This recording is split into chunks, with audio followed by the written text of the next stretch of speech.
Graças a Deus. Queria que você abrisse a palavra de Deus em Romanos, capítulo 15.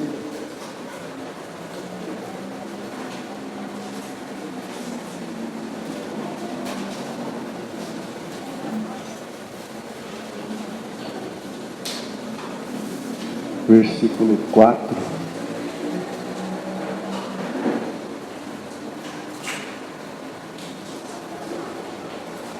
Mas antes nós vamos orar a Deus. Senhor nosso Pai, nosso Deus, Tu és aquele que redimiu a nossa alma e nos comprou para Ti pelo sangue de Jesus, Teu Filho amado. Te louvamos e Te bendizemos por tão grande salvação, meu Senhor. E aqui estamos reunidos na Tua presença como manifestação, como expressão da Tua bendita salvação. E suplicamos, meu Senhor, no nome de Jesus, que o Senhor nos ensine nesta hora a Tua santa palavra. Que o Senhor alcance o nosso coração segundo a Tua verdade.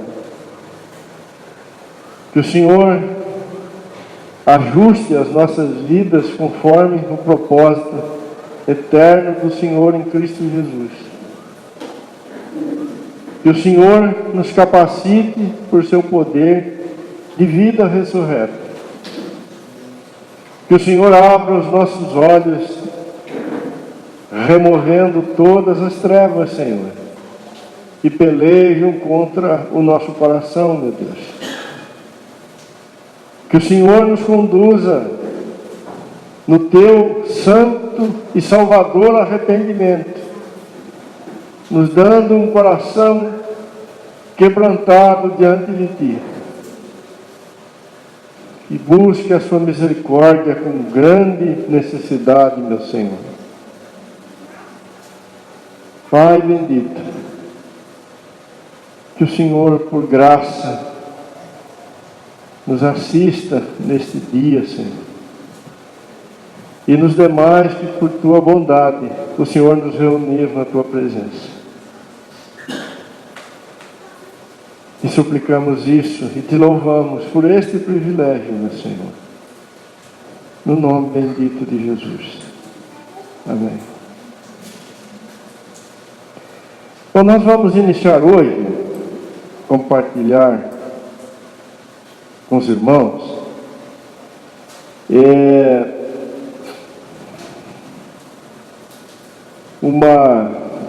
não sei quantas reuniões, né, vamos usar, assim que o Senhor for nos conduzindo, mas certamente algumas, né? Nós vamos estar compartilhando sobre a restauração da casa de Deus. Uma obra que o Senhor fez na vida do seu povo lá no passado, que tem a sua plena realidade na igreja do Senhor Jesus, especialmente nesses dias que marcam, né, que antecedem a volta do Senhor Jesus. Assim como o Senhor fez algo muito especial, muito peculiar na vida do povo de Israel, um pouco antes da primeira vinda do Senhor Jesus, e certamente o Senhor está fazendo e fará plenamente esta obra na vida do seu povo na segunda vinda do Senhor Jesus. E podemos, com base nas Escrituras, né, afirmar que aquele primeiro momento que envolveu apenas Israel era também uma figura, né, deste segundo momento que o Senhor fará essa obra envolvendo o seu povo em toda a terra. Quando Ele conduzirá, né, todas as coisas para o encontro da sua igreja, da sua noiva com o seu Filho amado. E certamente, irmãos, isso não pode ser para nós um estudo bíblico apenas. Vamos buscar o Senhor para que Ele realize essa obra, né, no nosso coração, que Ele abra os nossos olhos e que possamos compreender, e não só compreender, mas responder aquilo que o Senhor está fazendo. Para que naquele dia, né, todos nós possamos estar como frutos, né, desse trabalhar de Deus na vida do seu povo, né, para a glória do seu santo nome. Sinceramente, não me sinto habilitado e capacitado para compartilhar isso com os irmãos em profundidade, dada a grandeza e a riqueza daquilo que temos na palavra de Deus a esse respeito. Mas confiamos no Espírito de Deus e Ele, por misericórdia, haverá de nos ajudar nesses dias, né? Aqui em Romanos capítulo 15, no versículo 4, Paulo disse assim, que tudo quanto outrora foi escrito, para o nosso ensino foi escrito, a fim de que pela paciência e pela consolação das Escrituras tenhamos esperança.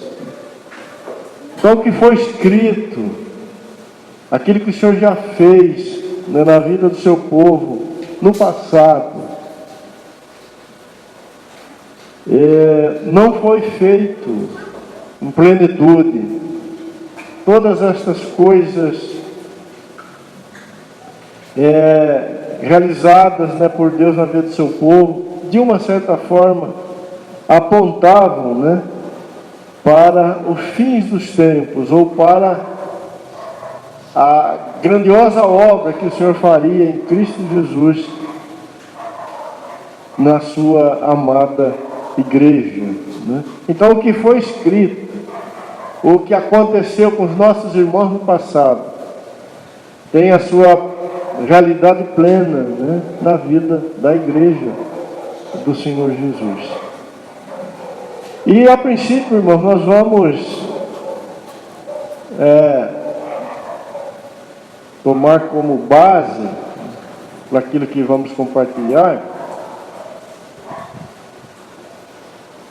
alguns livros do Velho Testamento que tratam daquele período em que Deus restaurou, né, a sua casa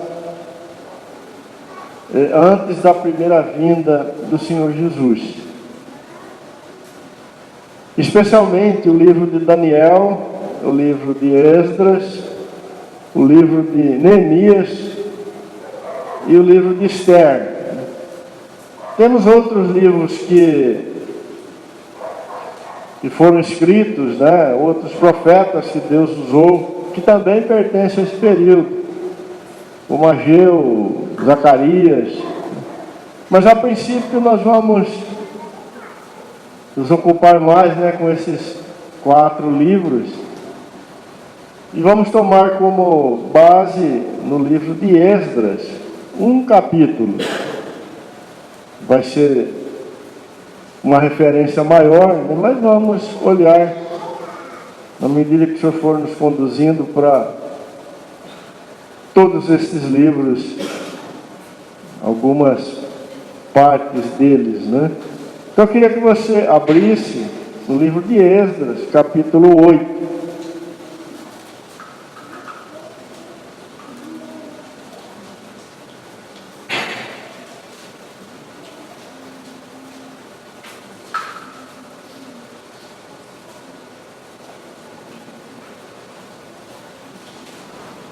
Eu li nesses últimos dias algo que o nosso irmão Austin Parks escreveu sobre isso e fui bastante ajudado, né, sobre esse assunto. Êxodo capítulo 8, a partir do versículo 1. São estes os cabeças de família com as suas genealogias, os que subiram comigo da Babilônia no reinado do rei Artaxerxes. Dos filhos de Finéias, Gerson. Dos filhos de Itamar, Daniel. Dos filhos de Davi, Ratos. Dos filhos de Secanias, dos filhos de Porás, Zacarias, e com ele foram registrados 150 homens. Dos filhos de Paate Moabe, Elioenai, filho de Zeraías, e com eles 200 homens. Dos filhos de Secanias, o filho de Jaziel, e com ele 300 homens. Dos filhos de Adim, Ebede, filho de Jonatas, e com ele 50 homens. Dos filhos de Elon, Jesaías, filho de Atalias, e com ele 70 homens. Dos filhos de Cefatias, Zebadias, filho de Micael, e com ele 80 homens. Dos filhos de Joabe, Obadias, filho de Jeiel, e com ele 218 homens. Dos filhos de Bani, Selomite, filho de Josifias, e com ele 160 homens.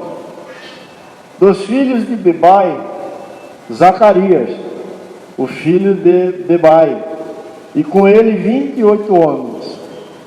Dos filhos de Asgade, Joanã, filho de Acatã, e com ele 110 homens.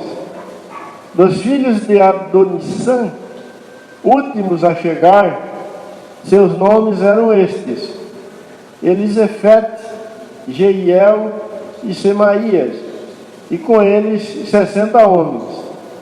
Dos filhos de Bigvai, Utaí e Zabude, e com eles 70 homens. Esdras mandou buscar levitas, verso 15. Ajuntei-os perto do rio que corre para Eava, onde ficamos acampados 3 dias. Passando revista ao povo e aos sacerdotes, e não tendo achado nenhum dos filhos de Levi, enviei Eliezer, Ariel, Semaías, Elnatã, Jeribe, Natã, Zacarias e Mesulão, os chefes, como também a Joiaribe e a Elnatã, que eram sábios. Enviei-os a Ido, chefe, em Casífia,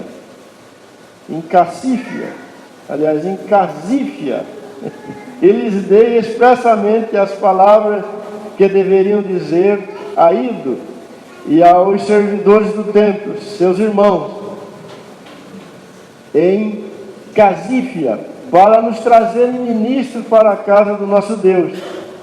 E trouxeram-nos, segundo a boa mão de Deus, sobre nós, um homem sábio, dos filhos de Mali, filho de Levi, filho de Israel, a saber, Serebias, com seus filhos e irmãos, 18, e a Asábias, e com ele Jesaías, dos filhos de Mirari, com seus irmãos, os filhos deles 20, e dos servidores do templo, que Davi e os príncipes deram para o ministério dos levitas 220, e todos eles mencionados nominalmente.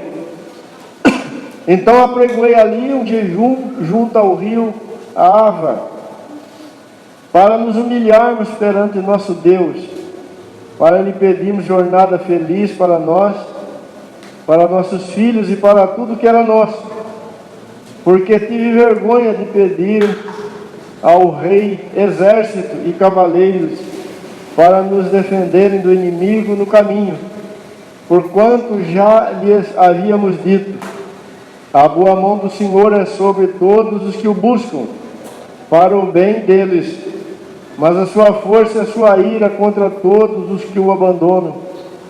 Nós, pois, jejuamos e pedimos isto ao nosso Deus, e ele nos atendeu. Então separei 12 dos principais, isto é, Zerébias, Asabias e 10 de seus irmãos. Passei-lhe a prata e o ouro e os utensílios que eram a contribuição para a casa de nosso Deus, a qual ofereceram o rei, os seus conselheiros e os seus príncipes e todo Israel que se achou ali.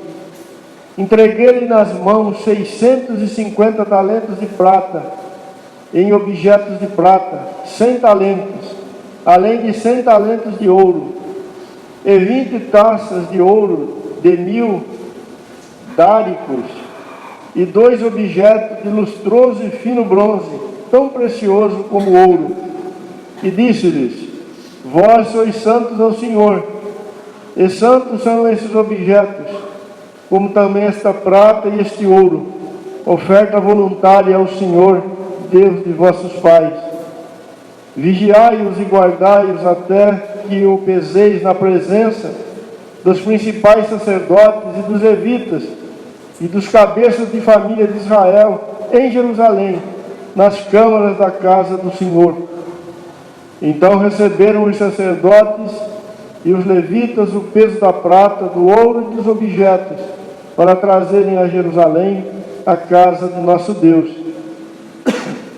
Partimos do rio Ava no dia 12 do primeiro mês, a fim de irmos para Jerusalém, e a boa mão do nosso Deus estava sobre nós. Ele livrou-nos das mãos dos nossos inimigos e dos que nos armavam ciladas pelo caminho. Chegamos a Jerusalém e repousamos ali 3 dias. No 4º dia pesamos na casa de nosso Deus a prata, o ouro, os objetos, e o entregamos a Meremote, filho do sacerdote Urias. Com ele estava Eleazar, filho de Finéias, e com ele Josabede, filho de Jesua, e Noadias, filho de Binui, levitas. Tudo foi contado e pesado, e o peso total imediatamente registrado. Os exilados que vieram do cativeiro ofereceram holocaustos ao Deus de Israel: 12 novilhos por todo Israel, 96 carneiros, 77 cordeiros, e como oferta pelo pecado 12 bodes, tudo em holocausto ao Senhor. Então deram as ordens do rei aos seus sápatras e aos governadores deste lado do Eufrates, e estes ajudaram o povo na reconstrução da casa de Deus. Até aí.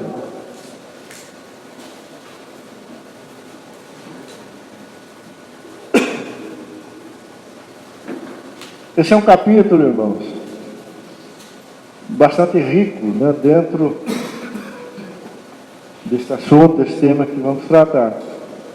Temos aqui a primeira leva dos filhos de Israel, voltando da Babilônia, do cativeiro da Babilônia, para a reconstrução da casa de Deus que estava em Jerusalém.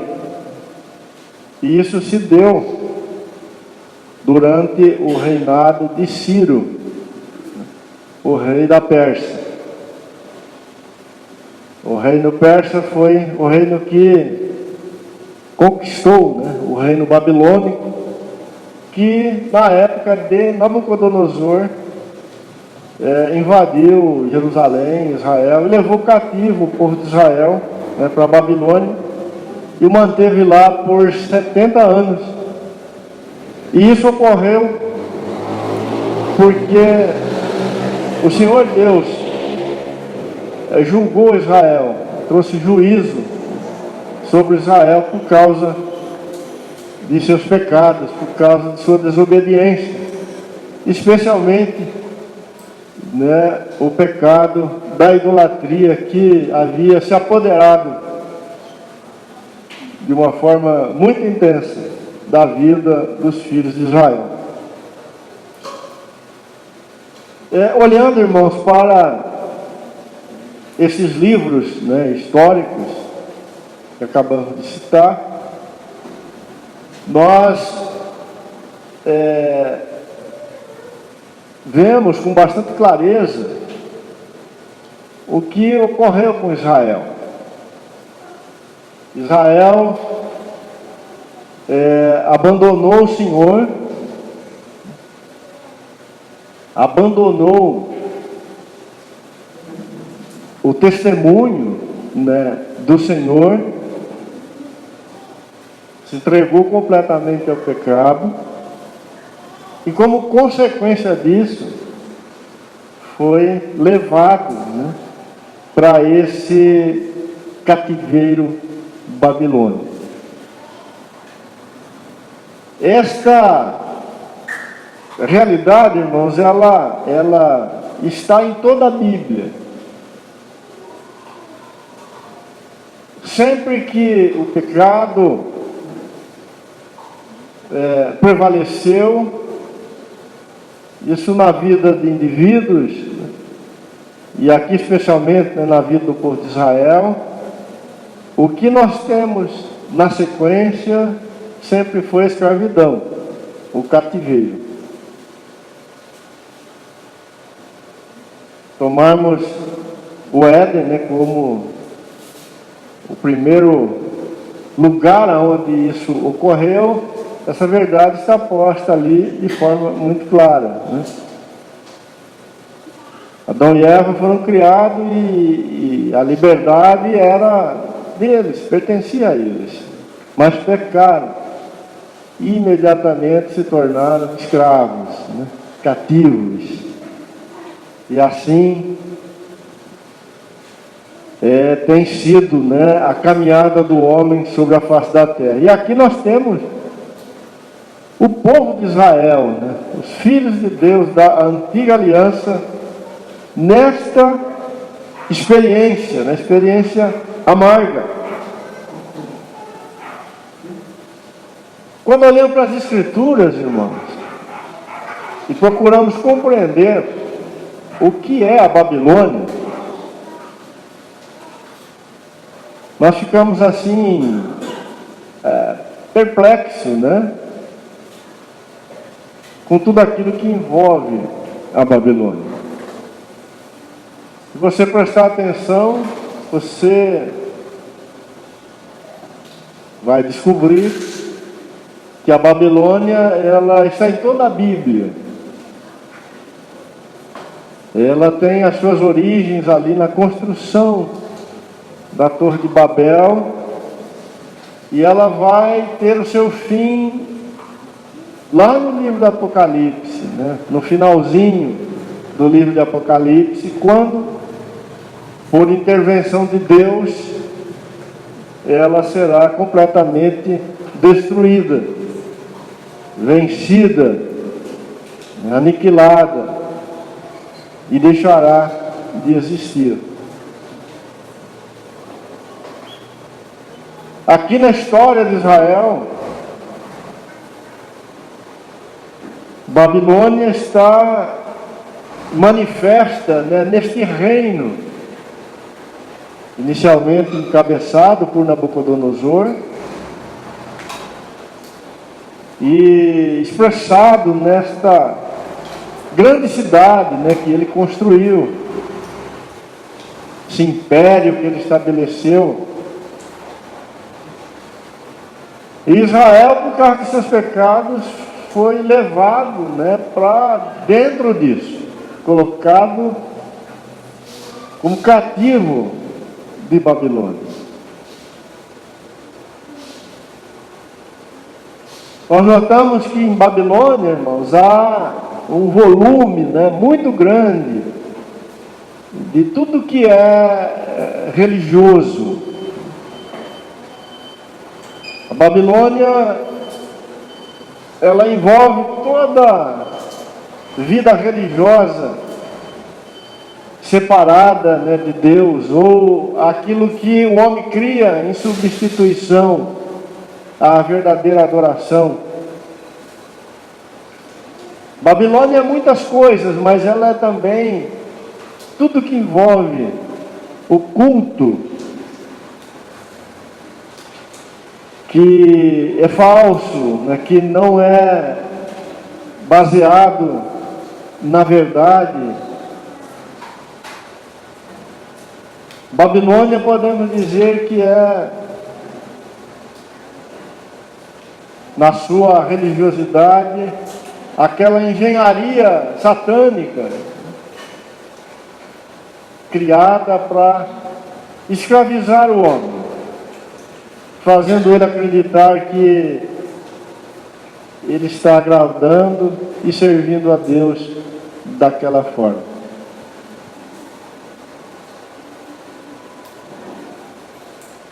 Se você tiver o cuidado de fazer um estudo sobre as origens do judaísmo como um sistema, você vai descobrir que o judaísmo como um sistema nasceu nesse período de 70 anos que Israel estava na Babilônia.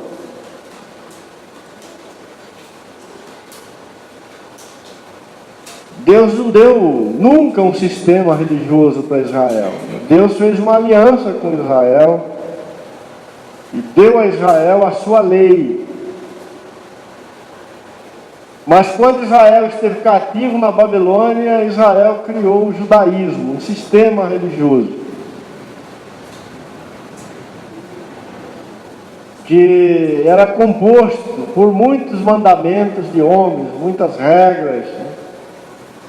E ali na Babilônia também nasceu a sinagoga judaica. Deus nunca mandou Israel construir sinagoga, mas lá na Babilônia Israel construiu a sinagoga. E nela ele praticava o judaísmo. Antes do cativeiro babilônico não havia nenhuma sinagoga em Israel, só havia o templo, a casa de Deus e a lei de Deus. Mas lá na Babilônia Israel aprendeu de forma religiosa, né, o ambiente da sinagoga e do judaísmo. E quando Israel retorna do seu cativeiro, infelizmente, ele trouxe na sua genética, né, o judaísmo e acabou construindo na terra de Israel muitas sinagogas. Lendo o Novo Testamento, você vai ver que quando o Senhor Jesus veio, ele entra algumas vezes em algumas sinagogas, não é verdade?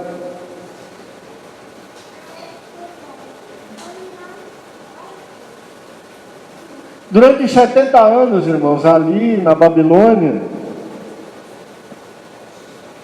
nós notamos que alguns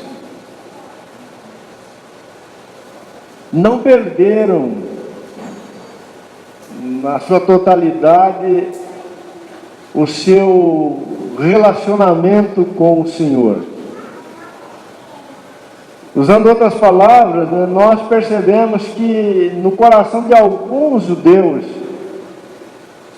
mesmo em terra estranha, envolvido por esse sistema religioso, o fogo de Deus, numa pequena chama, pode ser visto, pode ser notado no coração de alguns. Eu queria que você, por exemplo, abrisse no Salmo 137. Lê para nós, Celso, faz favor, do versículo 1 até o 4.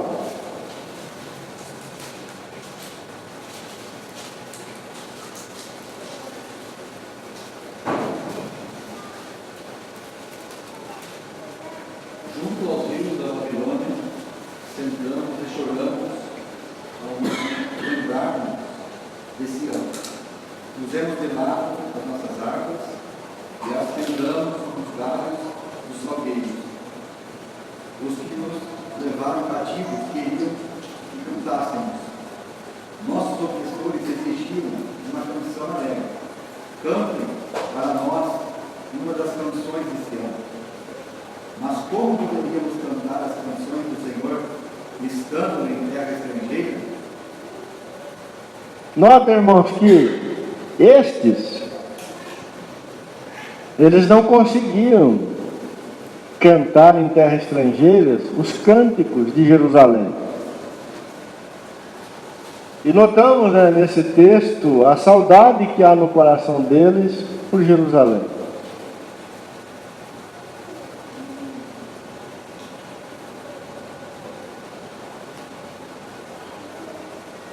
O desejo, né, que eles tinham, a necessidade que eles tinham das coisas de Jerusalém. E até o temor, né, que eles tinham no coração por aquilo que pertencia a Deus. Eles sabiam que o lugar correto de tocar aqueles instrumentos e de cantar aquelas canções não era na Babilônia, às margens daqueles rios. E aquelas canções não eram para os ímpios. Provavelmente estamos falando dos salmos, de alguns salmos. Como ministrar louvores a Deus na Babilônia? Eles não conseguiam.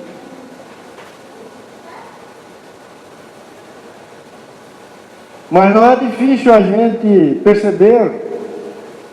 Nós vamos olhar para isso depois com calma, que essa realidade aí não era encontrada no coração de todos. Muitos judeus foram levados para o cativeiro. Muitos. Praticamente a nação toda.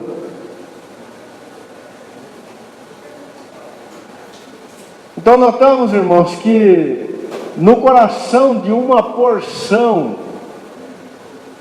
com certeza, por obra do Senhor, foi mantido uma chama do fogo de Deus,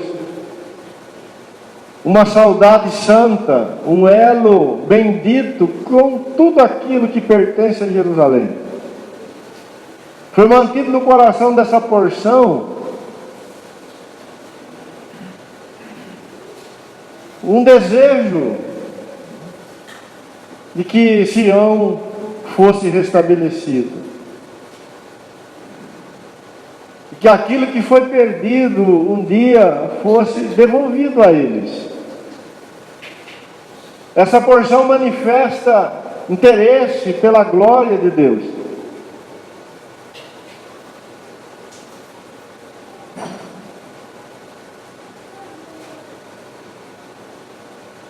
Bendito seja o Senhor, que sempre faz isso. Podemos dizer, irmãos, que estes homens, estas mulheres, né, nessa lista de irmãos que retornaram, como lemos aí no capítulo 8 de Esdras, não aparece o nome de nenhuma mulher, mas todos eles vieram com suas mulheres e com seus filhos. Certamente, então, esses irmãos, com suas esposas, com suas casas, gemeram durante muitos anos ali na Babilônia, por causa não apenas do cativeiro. Por causa das dificuldades que o cativeiro, a princípio, representou. Estar numa terra estrangeira, uma língua diferente, sob julgo, e etc, etc. Mas notamos que o que sempre fez essa porção sofrer foi o vínculo, o elo que eles tinham com Jerusalém. Eles não conseguiam se separar de Jerusalém. Eles estavam na Babilônia, mas o coração deles, de alguma forma, estava em Jerusalém.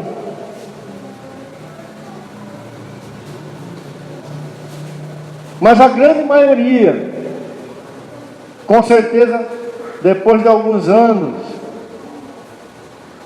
passado aquele primeiro momento, aquelas dificuldades iniciais, eles foram completamente absorvidos por Babilônia. E é sabido também, pela história, que os judeus se tornaram hábeis negociantes ali na Babilônia. Eles aprenderam a ganhar dinheiro na Babilônia. Porque a Babilônia era o lugar para onde iam as riquezas do mundo na época. E muitos deles se casaram ali na Babilônia com mulheres babilônicas e de outros povos. Ficaram ricos. Esqueceram a língua. Não tinham mais saudade de Jerusalém.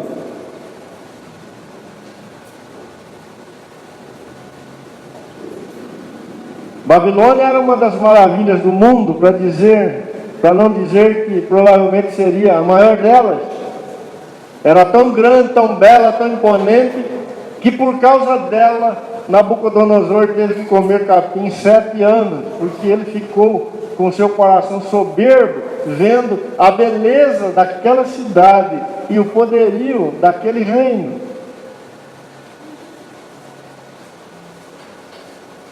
Estamos falando, irmãos, de algo muito mais imponente do que Dubai para os nossos dias, do que quem sabe, Nova York para os nossos dias.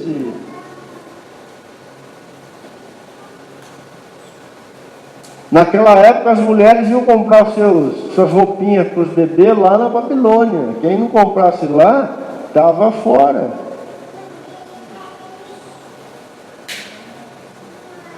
Mas quem comprasse um chovalzinho na Babilônia, né? Babilônia, irmãos, era o desejo dos homens. Se você ler o livro do Apocalipse, ali você tem uma descrição detalhada do que significa Babilônia para o homem caído. Ela significa tudo. Ela responde a todos os seus desejos, a todas as suas necessidades. O homem vive para ela é sua amante. As delícias do seu coração. Por isso que quando ela cai, os homens sem Cristo choram muito, porque a razão da sua existência vira pó, vira fumaça diante de seus olhos.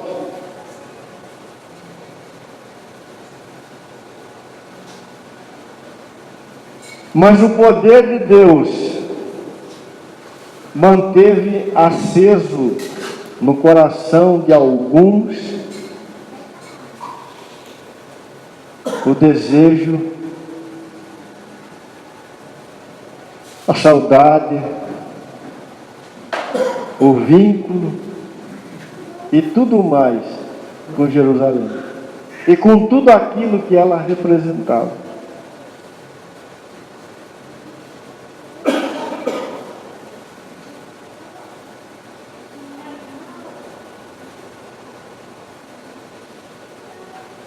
Mas nós vamos notar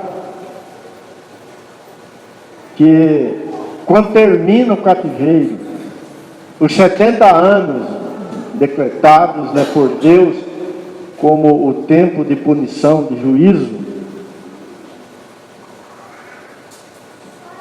quem Deus vai levantar, quem Deus vai usar para restaurar a casa de Deus, são aqueles que vinham sofrendo por Jerusalém. Isso é algo muito importante, muito precioso.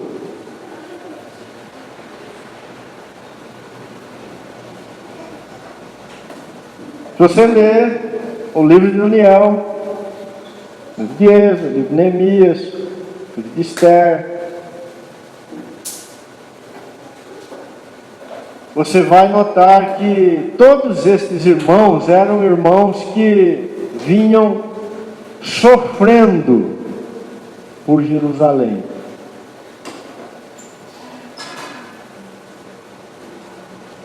O Senhor não tomou aqueles que estavam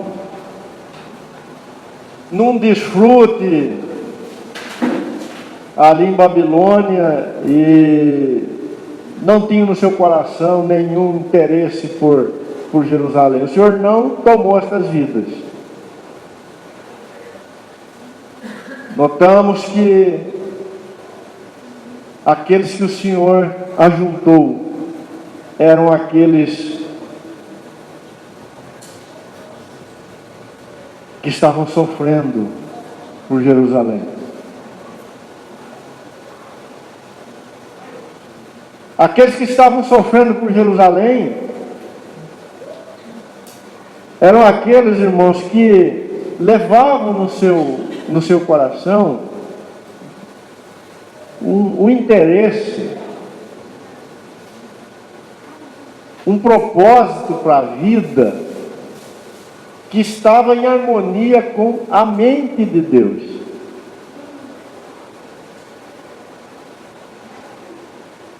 Eles não eram apenas pessoas descontentes.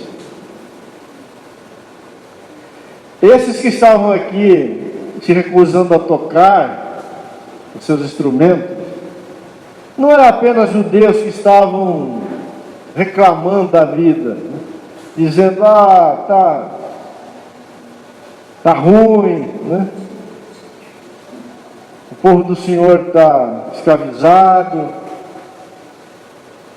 nós estamos aqui fracos na fé, temos desagradado o Senhor.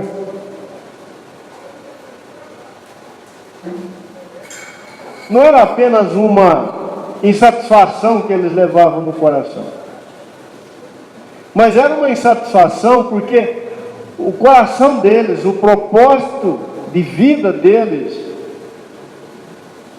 estava em harmonia com a mente de Deus. Eles sabiam que a mente de Deus, o propósito eterno de Deus, o coração de Deus estava lá em Jerusalém.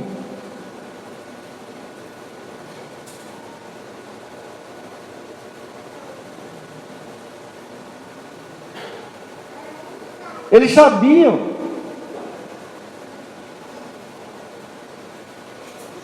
que a presença deles ali na Babilônia era um parêntese,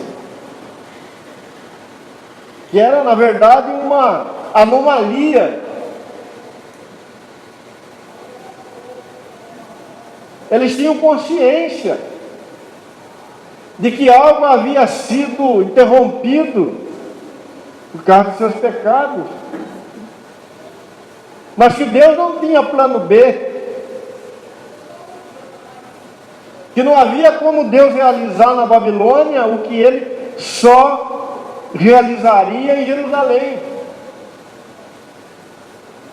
Então esses irmãos que sofrem pelo testemunho do Senhor, eles sofrem porque eles estão alinhados com a mente de Deus.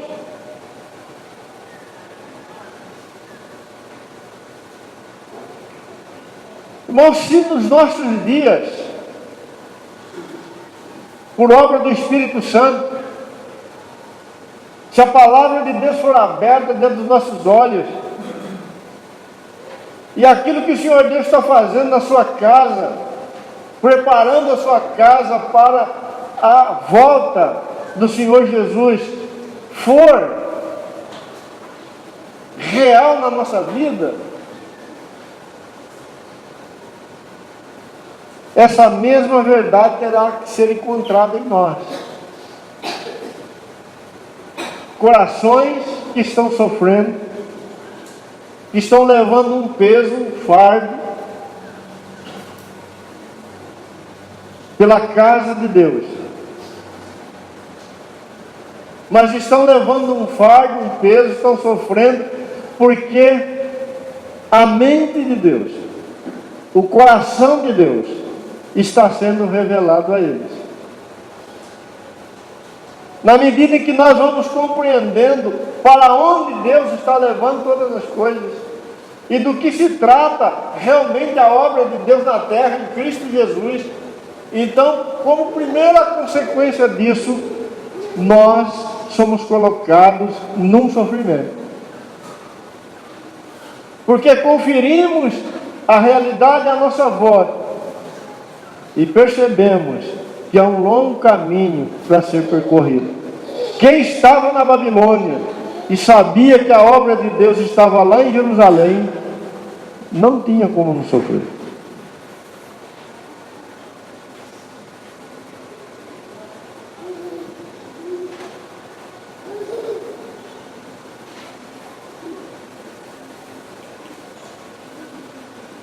E todos que sofreram ali pagaram, né, um alto preço.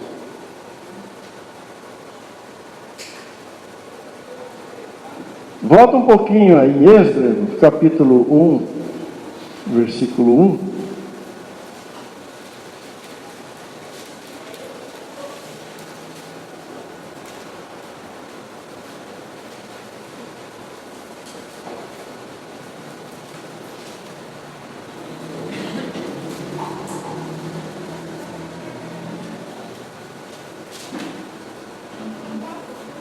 No primeiro ano de Ciro, rei da Pérsia, para que se cumprisse a palavra do Senhor por boca de Jeremias, despertou o Senhor o espírito de Ciro, rei da Pérsia, o qual fez passar pregão por todo o seu reino, como também por escrito, dizendo: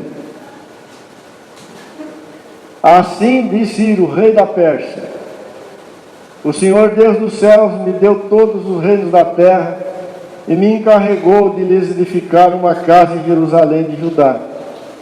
Quem dentre vós é de todo o seu povo, seja seu Deus com ele, e suba a Jerusalém de Judá, e edifica a casa do Senhor, Deus de Israel.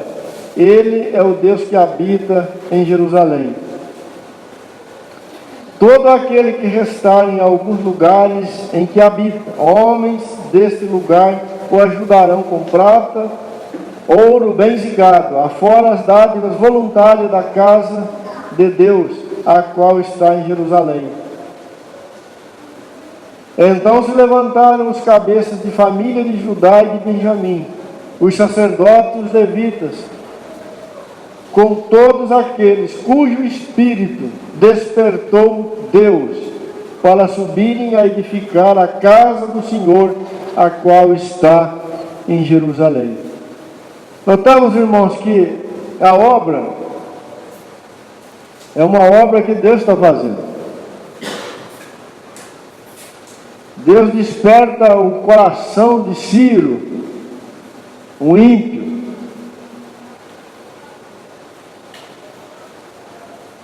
e faz ele tomar essa decisão a favor dos seus interesses, dos interesses de Deus.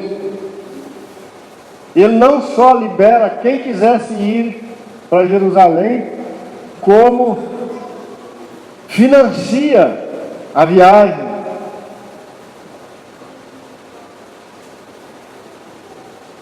E o texto diz que o Senhor Deus também tocou no coração de muitos, para que eles fossem. E estes que o Senhor tocou, eles foram.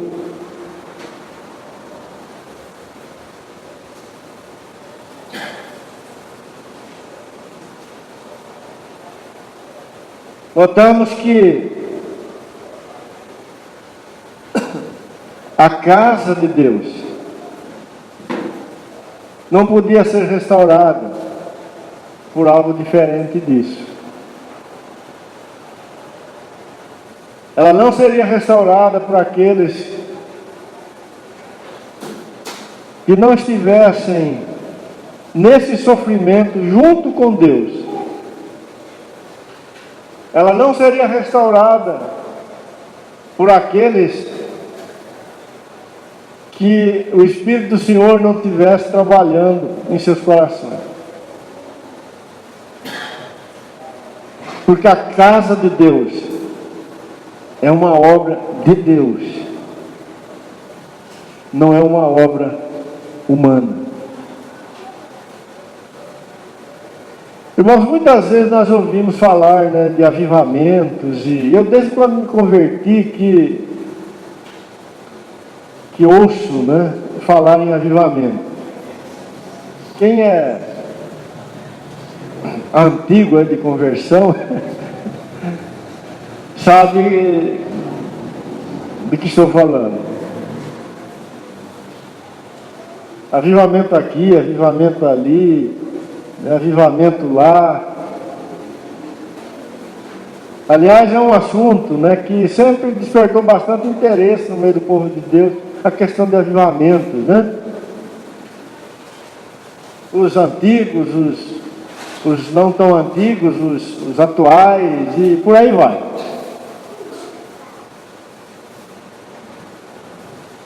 O que normalmente chamamos de avivamento? Chamamos de avivamento quando em um determinado lugar, uma porção do povo de Deus renova a sua vida, né, sua comunhão, seu serviço para com o Senhor, e experimenta um grande e profundo arrependimento, e muitas coisas que haviam sido perdidas, né, são recuperadas na vida prática, na experiência do povo do Senhor. Mas sabemos também que praticamente todos esses avivamentos, né, em algum momento eles foram perdidos, eles passaram, E eu sempre me perguntei, o porquê disso?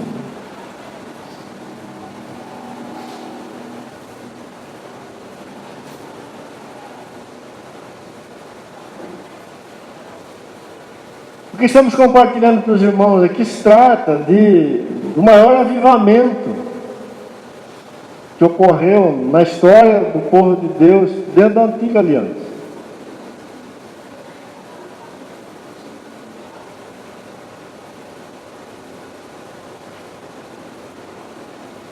O que nós temos diferente aqui? Aqui nós não estamos lidando com uma renovação momentânea, ou que tem um fim, vamos dizer assim, quase que em si mesmo. Não é um esforço por parte do povo de Deus para ter uma experiência nova com o Senhor. Apenas. O que nós temos aqui é uma obra que Deus está fazendo, né, para recolocar o seu povo em harmonia com o seu propósito eterno. É a mão de Deus trazendo o seu povo para andar novamente na sua presença. É Deus, na sua graça, socorrendo o seu povo para que as condições necessárias para a vinda do seu Filho amado, para morrer como Cordeiro de Deus, fossem estabelecidas.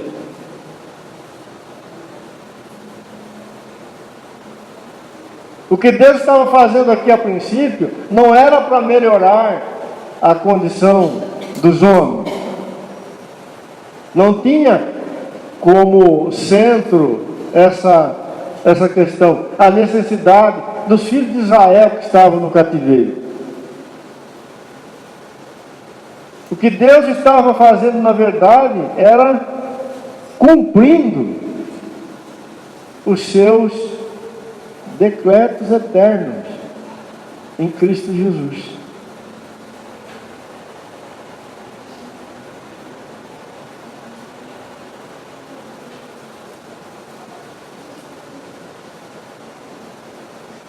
Esses irmãos que sofreram com Deus e que foram tocados pelo Espírito de Deus, na medida da revelação que eles tinham naquele momento, eles viram que era necessário reconstruir a casa de Deus. Que era necessário levantar o altar novamente. Que era preciso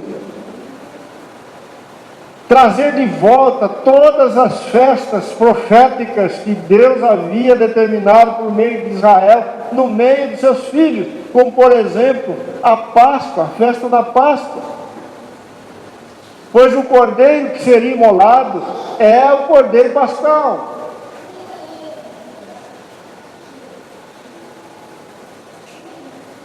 A festa do Pentecoste, das primícias,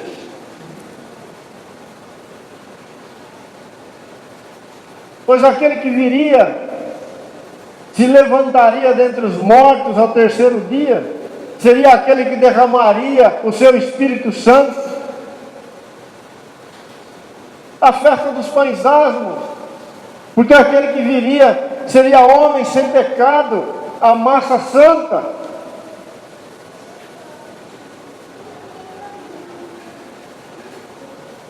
Enfim, todas as festas de Israel, a festa do tabernáculo,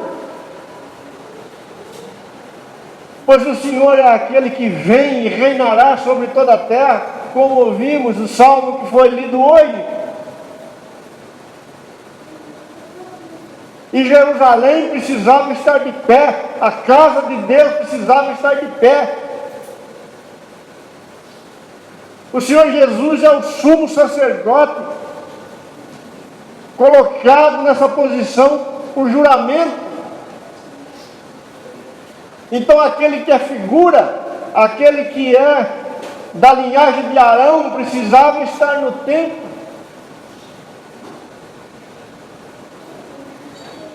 Até para oferecer o cordeiro pascal.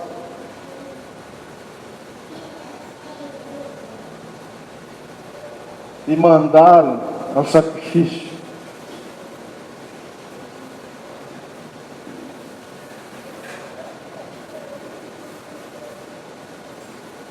Irmãos, o que o Senhor está fazendo, Ele quer fazer nesses últimos dias, Ele quer restaurar a sua casa, mas isso não se trata de mover um avivamento particular, como se fosse uma ilha de intervenção divina na terra. O que o Senhor está fazendo não é restaurar uma denominação, um grupo, uma assembleia, seja lá o que for. O Senhor quer restaurar a sua casa, e Ele está restaurando, e Ele vai restaurar, porque o Filho de Deus vem. E a noiva estará vestida naquele dia.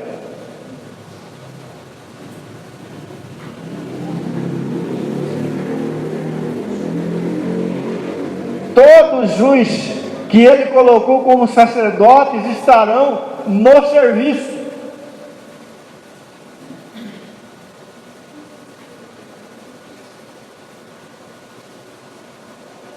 Observe, irmãos, que os utensílios que foram tirados da casa de Deus e levados para a Babilônia, eles são trazidos de volta.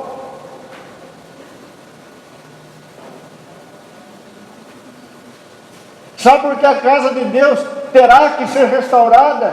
Porque o dono da casa vem e todos os utensílios, todas as riquezas que ele dispensou sobre sua casa, ele as tomará de volta naquele dia, como ouro, como prata e como bronze polido. Não ficará na Babilônia, não pertence à Babilônia, pertence à casa de Deus, pertence ao Senhor da casa. A grande pergunta é: tem queimado no nosso coração, da parte do Senhor, o desejo de ver a casa de Deus restaurada segundo a mente de Deus e não segundo qualquer interpretação particular nossa?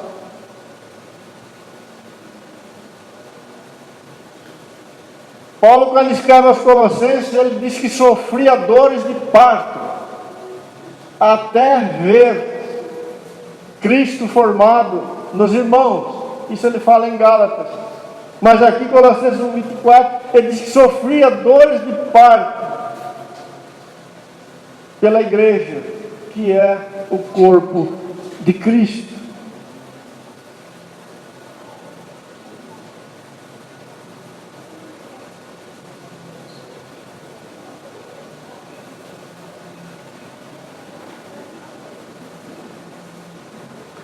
Temos carregado essa necessidade de Deus no nosso coração?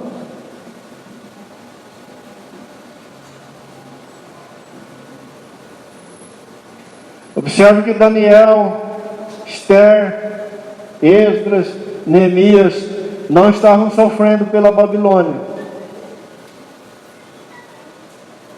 Eles estavam sofrendo por Jerusalém.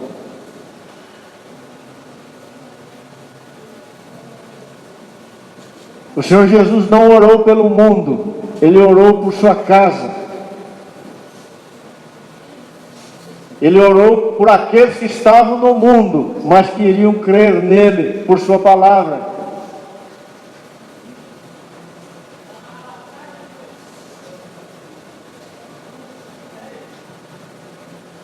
Nossa missão como igreja é cooperar com Deus para a edificação da sua casa. Somos profetas, somos pastores, somos mestres, somos apóstolos, somos sacerdotes, não somos políticos, não somos governantes, não somos sírios, não somos da Babilônia, irmãos, nós somos da casa de Deus.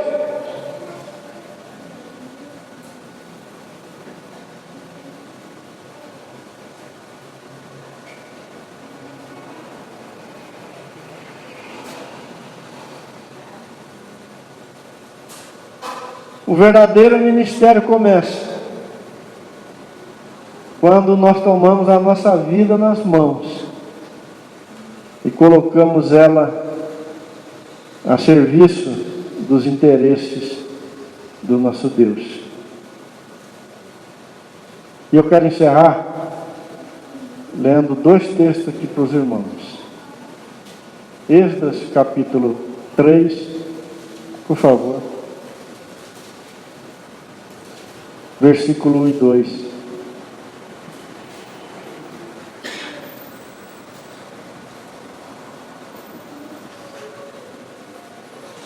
E chegando o 7º mês, estando os filhos de Israel já nas cidades,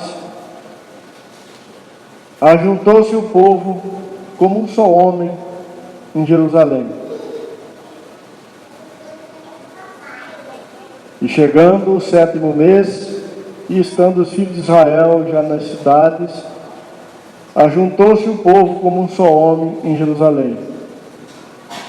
Levantou-se Jesua, filho de Josadaque, e seus irmãos, sacerdotes, e Zorobabel, filho de Sealtiel, e seus irmãos, e edificaram o altar de Deus, o Deus de Israel, para sobre ele oferecerem holocausto, como está escrito na lei de Moisés, homem de Deus.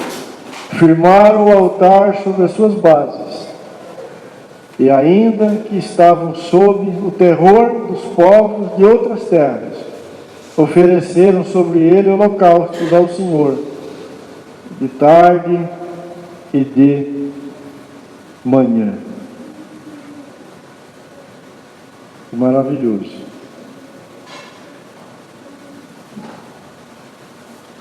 A primeira providência que eles tomaram quando chegaram em Jerusalém foi erguer o altar da casa de Deus e oferecerem a Deus holocaustos e sacrifícios. A Ele, o Senhor, glórias e honras, porque dele e para Ele são todas as coisas.